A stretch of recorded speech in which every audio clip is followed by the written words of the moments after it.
Buying coffee every day instead of making it at home is a really common habit. A lot of people stop at a coffee shop on their way to work or school, sometimes without even thinking about it. One coffee might cost around $4 to $6 depending on where you go and what you order. Since it happens every day, it becomes part of people's routines and spending habits. At first, it just seems like a small choice about convenience and personal preference. But when I started thinking about it more, I realized there are a lot of different perspectives on this habit. On one side, some people see buying coffee every day as wasteful. They think it doesn't make sense to spend money on something you could easily make at home for much cheaper. From that perspective, it can look like a poor financial choice, especially when those small purchases add up over time. On the other extreme, some people think buying coffee every day is totally reasonable. For them, it's not just about the coffee itself, it's a part of their daily routine and helps them start the day. Some people see it as a small reward that makes their mornings better.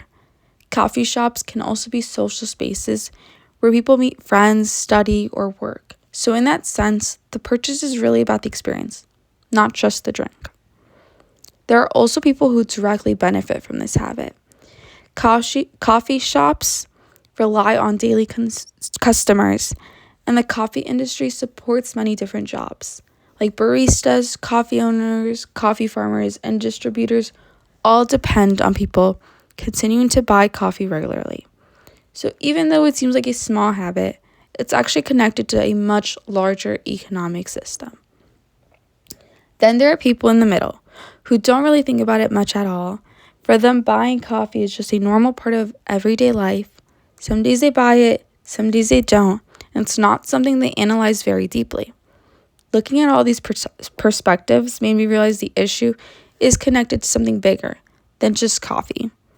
It reflects larger systems like consumer culture and convenience-based lifestyles. People today often prioritize speed and convenience because their schedules are busy.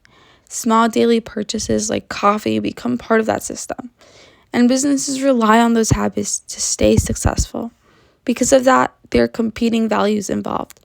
On one side, there's saving money and being financially responsible. On the other side, there's convenience, enjoyment, routine, and supporting local businesses. When those values conflict, it becomes harder to find a simple solution, which is why this can be thought of as a part of a wicked problem.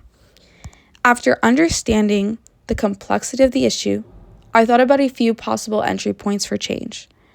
One idea is making the long-term costs more visible. For example, showing how $5 coffee every day can add up to thousands of dollars a year might make people rethink that habit. Another idea could work with the current system by encouraging coffee shops to offer stronger discounts for reusable cups or refills. That way, businesses still benefit while people become more mindful of their consumption. A smaller change could simply be people choosing to buy coffee only a few days a week instead of every day. I also thought about a more speculative idea, like an app that tracks everyday purchases like coffee and shows how they affect long-term saving goals. And finally, an empathy-based approach would focus on why people enjoy the coffee routine in the first place.